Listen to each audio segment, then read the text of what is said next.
Greetings, everyone, and welcome back to the first episode of the history of the Dominican Republic. Now, before we begin, make sure to subscribe to support my ancestral journey.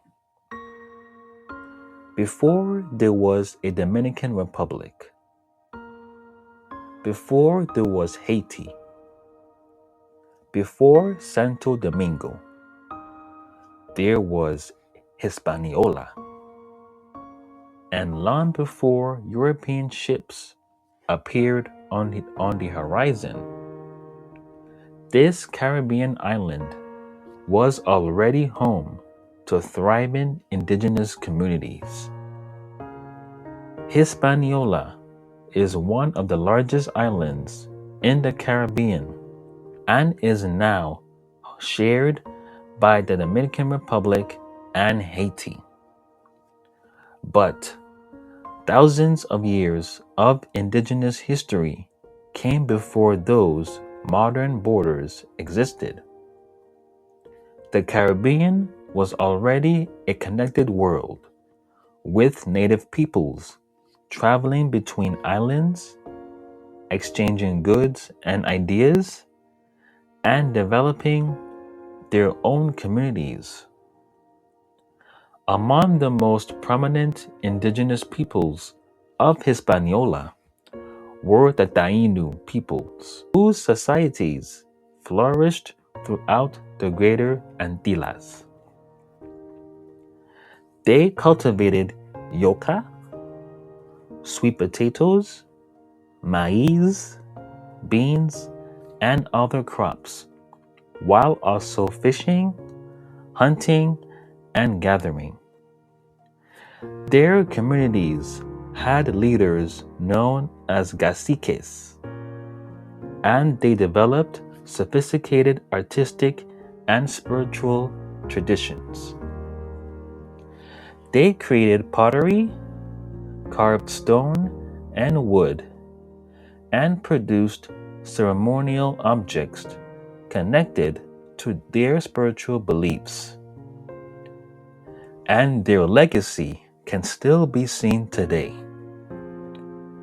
Ancient carvings and artwork remain throughout the Dominican Republic, giving us a glimpse into a world that existed centuries before European colonization.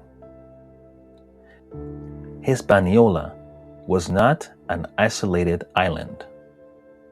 Native Caribbean societies traveled by canoe between islands and maintained networks of trade and cultural exchange.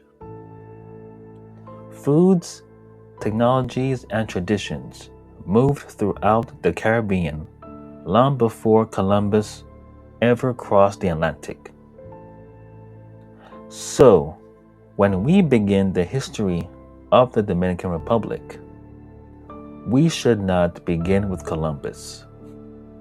We begin with the people who were already here. By the late 15th century, Europe was entering an age of exploration.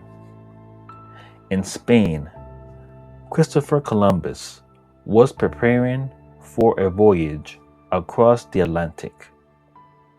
He believed he could reach Asia by sailing west.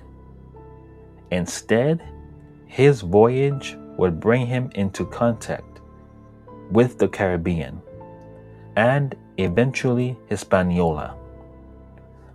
On October 12, 1492, Columbus reached the Caribbean. His expedition later explored Hispaniola, where his flagship, Santa Maria, was wrecked on Christmas Eve. The ship's remains were used to construct La Navidad, a small settlement on the island. That moment would begin a new era. The world of Hispaniola was about to change forever. Thank you for joining on today's episode of the history of the Dominican Republic.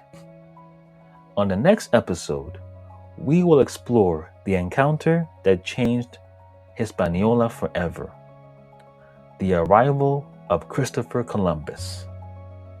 Stay tuned for the next episode. Peace and blessings, everyone.